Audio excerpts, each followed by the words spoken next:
یا ایھا آمنوا علیکم انفسکم لا یضرکم من ضل اذا اہتدیتم، یہ بھی بہت اہم آیت ہے اور اس کے ساتھ ایک واقعہ موجود ہے۔ لفظی ترجمہ یہ ہے کہ اے لوگو، اے وہ لوگو جو ایمان لائے ہو، تم پر ذمہ داری ہے صرف اپنی جان کی، اپنی ذات کی۔ لا یضرکم من ضل،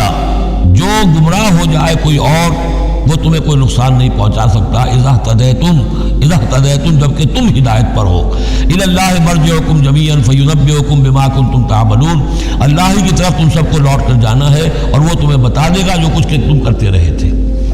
اس آیت کا ایک غلط مفہوم جو ہے وہ دور صحابہ ہی میں سے بعض لوگوں نے نکال لیا کہ دعوت اور تبلیغ کی کوئی ذمہ داری نہیں ہے، ہر ایک پر ذمہ داری اپنی ہے، کوئی کیا کرتا ہے اس سے مجھے کیا بحث۔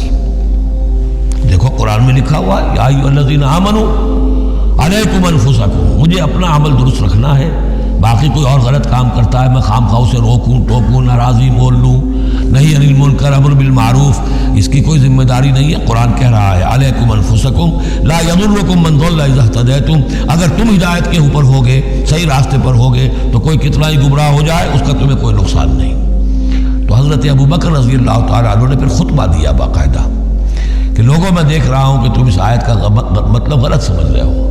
مطلب تو یہ ہے کہ تمہاری ساری تبلیغ اور کوشش امر بالمعروف نہی عن المنکر کے باوجود کوئی شخص گمراہ رہتا ہے تو اس کا تم پر کوئی وبال نہیں۔ یہ بار بار ہم پڑھ چکے ہیں۔ لا تسألوا عن اصحاب الجحیم،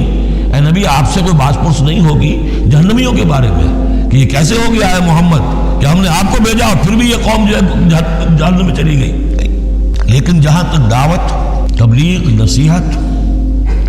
نہی عن المنکر، امر بالمعروف، یہ فرائض میں سے ہے، یہ فرض ساقط نہیں ہوتا اس آیت کی روح سے، بلکہ تمہاری ساری کوشش کے باوجود کوئی شخص ہے، والد ہے، بچہ فرض کیجئے اس کا کہیں آوارہ ہو گیا ہے، اپنی امکانی حد تک کوشش کیے جا رہا ہے، نہیں بچہ راستے پر آ رہا، تو اب ظاہر بات ہے کہ اللہ کے ہاں اگر اس نے پوری کوشش کی ہے، جد و جہد کی ہے، کوئی کوتاہی نہیں چھوڑی ہے اس میں، تو اب اس کا وبال اس پر تو نہیں آئے گا، لیکن اپنا فرض ادا کرنا لازم ہے۔